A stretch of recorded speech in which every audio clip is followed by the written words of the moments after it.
ఎక్కడుంది చూడు, కింద ఏడన్నా ఉందేమో.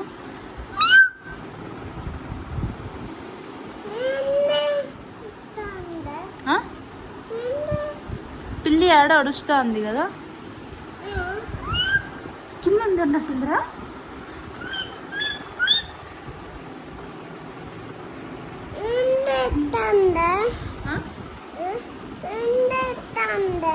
ఏం అడుస్తా ఉంది?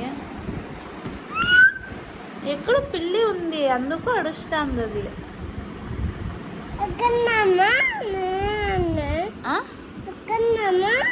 ఏంది? పట్టుకుందామా? పట్టుకుందాం పద.